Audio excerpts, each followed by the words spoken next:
Żywe dinozaurze szkielety są dość mało reprezentowane w filmach. Tłumaczyć to można tym, że kto chciałby obejrzeć film o zabójczym truchle dinozaura zamiast o zabójczym dinozaurze. Tylko jacyś kretyni z problemami. W sumie ja to wybrałem na seans. To nie żaden 10-sekundowy urywek na podejrzanej stronie, proszącej cię pierw o dane wrażliwe, aby udostępnić ci resztę wideo. Universal faktycznie był współodpowiedzialny wraz z Syfy za stworzenie tego dzieła. Zabawne jest to, że Syfy należy do Universalu, a Universal ich co jakiś czas pozywa za łamanie ich praw autorskich. Dzieli ich wiele, ale łączy jedno. Zamiłowanie do dedykowania danych gatunków dinozaurów, nie tym okresom mezozoiku co trzeba. Tyranozaur żył w kredzie. Początek filmu i ludzie już uciekają przed kościanym zagrożeniem. Scena ze Sta dobrze buduje więź z głównym bohaterem, wrzucając go w czynności dnia codziennego, z którymi każdy z nas może się utożsamić. Doba wcześniej? Ej, ale przecież ucieczka przed skamieliną jest idealnym rozpoczęciem fabuły, co tutaj dodawać? Znajdujemy się przed demonstracją rdzennych mieszkańców Ameryki przeciwko uniwersytetowi, który legalnie wykupił od nich ziemię. Mówimy o tych samych, 100% białych apaczach w ubraniach z galerii handlowej. Prawo w takich przypadkach mówi jasno, sprawa przegrana, pozostaje jedynie się ośmieszyć w programie Jaworowicz. Na miejsce przyjeżdża szeryf, skucony na płaszczyźnie prywatnej z jego magnificencją. Mianowicie chodzi o odebranie małżonki. Po kulturalnym przywitaniu się główny prowodyt zgromadzenia zostaje przymknięty. I tu ważna odnotacja, jest pokrewniony z gliniarzem. Napadniemy na inne plemiona w celu uzyskania niewolników, a potem i tak sprzedamy ziemię, ale za więcej paciorków.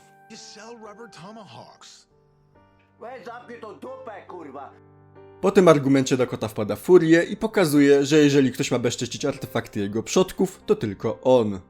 Bo najwyraźniej zdobycie ziemi jest to same z wejściem do lokum z młotem, by zniszczyć całość dorobku twojego rodu. Ach, te wspaniałe kultury nie wywodzące się od białego człowieka. Tyle rzeczy możemy się od nich nauczyć. Zauważa księgę zaklęć, po czym przywołuje ducha opiekuna, jednak Poltergeist zamiast bardzo pomocnie w tej sprawie odwracać krzesła do góry nogami, przejmuje kontrolę nad szkieletami dinozaurów. Tak bardzo zakorzenionymi w kulturze Indian, że aż musieli się znaleźć w muzeum tegoż ludu. W końcu gdy myślę o tej grupie etnicznej, mam przed oczami pióropusze, kasyna i fermę prehistorycznych gadów. I czemu ognisko nie uruchomiło alarmu? No co, ten koleś co tydzień kultywuje tradycję puszczania sygnałów dymnych w zamkniętym pomieszczeniu, że straż pożarna macha ręką?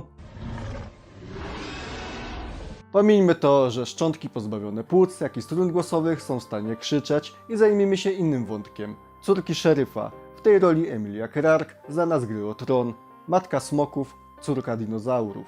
Jest w 1/4 Indianką i jest bardzo dumna ze swojego pochodzenia, jak każda nastolatka w okresie buntu. Jej czarnoskóry chłopak, za kilka pokoleń to nie będzie rodzina, a zadanie z matematyki, pragnie przystąpić do szkolnego bractwa. Jednak kocenie nowych kandydatów przerywa T-Rex.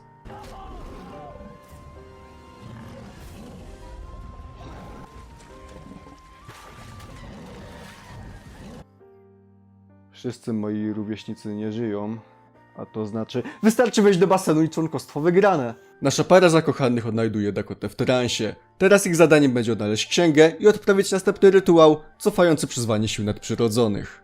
Pewnie w spisie treści jest gdzieś między ożywieniem 100-milionowoletnich truposzy, a przywołaniem deszczu. W tym czasie szeryf i jego ex-żona szukają ich po całym hrabstwie, całkiem dobrze się dogadując. Ja będę patrzył w jedną stronę, ty w drugą, dobra? Dobra.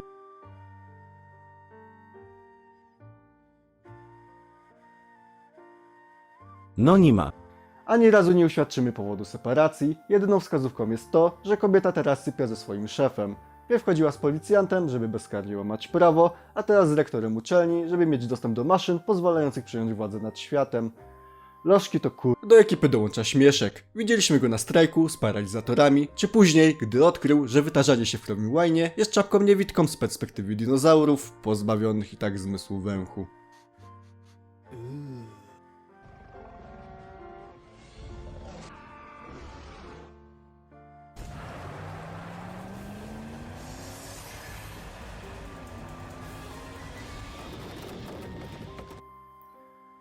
Ten samochód to mogła być jego matka 100 milionów lat temu. Jednak za sprawą magii szkielet powraca do formy i mamy ujęcia z prologu. Run, bitch! Run! Po wybrnięciu z tarapatów stróż prawa zawiadamia o wydarzeniach bułgarskie wojsko, wyposażone w rosyjskie wyrzutnie rakiet. America is a country of liberty, a meeting of immigrants. Pterodaktyl zaatakował jakiś tam wiec. Sam latający szkielet bez mięśni. Może tyranoza mu zawiązał linkę na szyi i puścił jak latawiec. Żołnierze za sprawą RPG wybuchają oba szkielety, a szeryf, widzący wcześniej, że kości wracają na swoje miejsce, postanawia podejść bliżej. Geniusz. Przyznaj się, chcesz podprowadzić widełki obojczyka pterodaktylowi do tradycyjnego łamania się nimi. Kości jednak łączą się w jeden szkielet. Powstaje Pterodactylosaurus Rex, co jest równie zajebiste, co niewykorzystane. Ale nie, w ogóle to świetnie, nie? Tylko ja stąd spierdalam. Następuje spotkanie całej rodziny i przygotowania do rytuału. Okazuje się, że jedyną rzeczą zdolną do ponownego uśmiecenia dinozaurów są pioruny. Jednak zanim Dakota odeśle duchy z powrotem w zaświaty, zostaje obezwładniony. Następuje konkluzja, że to elektryczność, niezależnie od źródła, je zabija. Postanawiają jebać stare gady prądem. Tak też robią i inicjatywa działa tip-top. Na koniec rektor, widzący cały ten harmider z okultyzmem, postanawia wydzielić Dakocie osobny dział na uniwersytecie poświęcony kulturze jego ludu zamiast celi w więzieniu. Nie ma przepisu zabraniającego wskrzeszania dinozaurów, jednak nieumyślne spowodowanie śmierci to już nie jakiś pikuś. No tak, dinozaur wybił dużą część moich uczniów, ale w sumie wywalone, nigdy mnie nie zaprosili na melanż. Jeżeli podobała Ci się ta recenzja, zachęcam do zostawienia lajka, jak i subskrypcji oraz innych form aktywności, takich jak komentarze. Na razie.